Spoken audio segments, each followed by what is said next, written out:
Breaking news this hour, billionaire Elon Musk now reached a new deal to acquire Twitter for approximately $44 billion.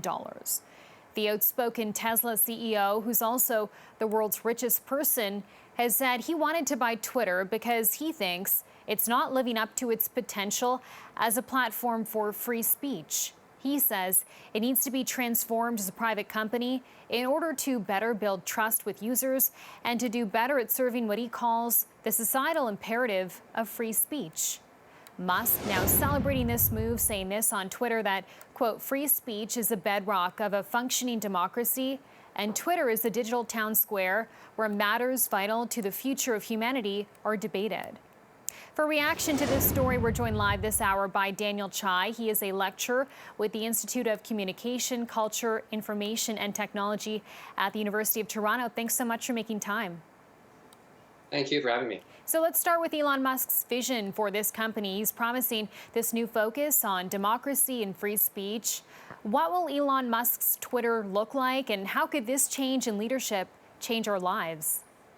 It's interesting. He's come out and talked about creating an open source approach to algorithms. So we've heard a lot about algorithms with Facebook, other sites in terms of how they work. It's a black box, but we do know that they tend to promote negative content and negative sentiment. So he wants to open source that.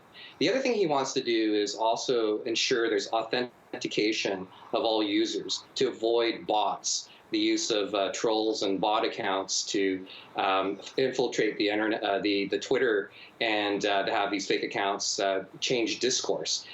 So these are some of the things that he's talking about in terms of reforming it, as well as being able to make it more commercializable for businesses to advertise on the site. Okay, so in the spirit of free speech, do you expect people like Donald Trump will be invited eventually back on Twitter? What will this mean for Twitter's community standards? I mean, when we talk about content moderation, what does that really look like? Well, what's interesting is we know that negative sentiment works.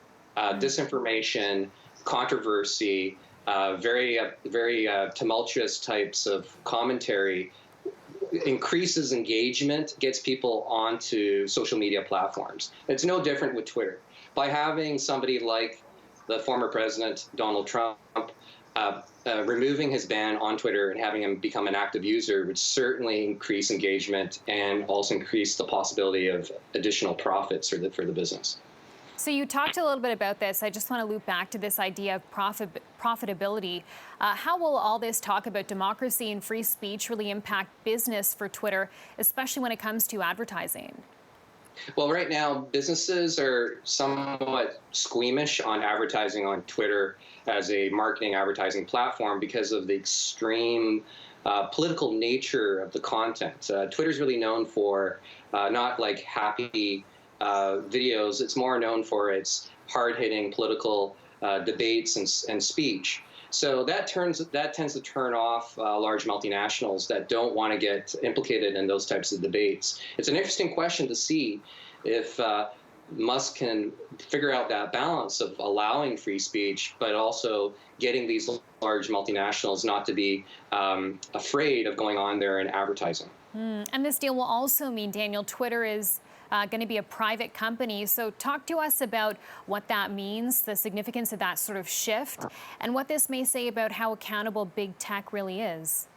Well, let's put it this way. By making Twitter a privately held company, there is no accountability, as far as we know it, for Musk to answer to shareholders. He answers only to himself. And as well, it's problematic because we don't really have a regulatory situation where we're able to have the government step in and regulate free speech. The only things we have are things like defamation law and hate speech and criminal code offenses in most countries to address that type of speech. So it's quite a huge task for Musk to turn this into a bastion of free speech.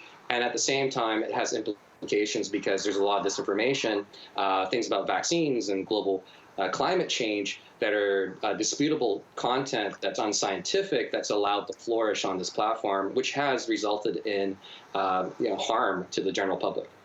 Daniel, the whole world was watching this story unfold today, and it's still not over. If you're someone like Mark Zuckerberg, what do you think of this?